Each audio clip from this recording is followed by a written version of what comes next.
السلام علیکم ورحمت الله وبرکاتو. جنید خان له راغلی و، د ډېرې ګیلې معنی وې، نو هغه مو له موږ کلیر کړې. طاهر بھائی موږ سره دی. السلام علیکم ورحمت الله وبرکاتو. جنید خان اعوذ بالله من الشیطان الرجیم، بسم الله الرحمن الرحیم. څنګه زما خوږو مینوالو، زما ګلونو، څنګه الله غونډ عمر خوشاله اور آباد لري.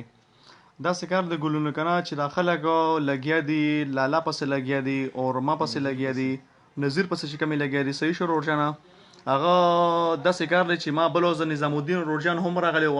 هغه داسې روزانه کار زمانه خبره ایره شوې وه چې هغې ماله 16 لک روپۍ راکړی وې، هغه نظیر ورکړی وې. نظیر ماله نه پزدهانان صاحب له ورکړی وې، 16 لک روپۍ ورکړی وې پزدهانان حاجي صاحب له. صحیح شو جی. اور هغې زما والد صاحب اکاونټ ته رالیږلی وې. رښتیا خبره وکړه ځه، لکه بیا به وروستو یا موږ یو به نه یو.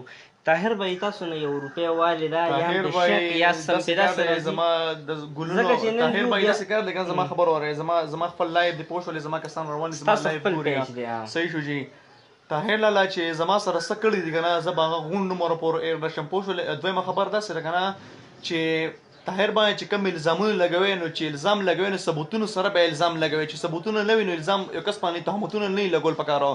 داسې غلط کار دی پوه شولې جی. نه جنید خان چې کله دا ویډیو جوړه شي طاهر بھائی، نو تاسو چېرته کې یو پیره خو لا یو نه کړه چېرته کې د په باره کې نو ما صحیح شو. نو لالا نه ما تپوس کړی دی څه غواړئ، یو ویډیو جوړئ بل هم ویډیو جوړئ، نو دا خو پر ستاسو جوړېږي چې دا هر څه ویني او ستاسو خاموشي او دوی مجرم. ده ته ما ویلو چاله ریسپانس مه ورکوه، خو اوس چې د خلکو ته دا کنځل منزل کوي که نه، نو بس په دغې باندې ستا سره څه نشته، مزه الله دې خیر وکړي.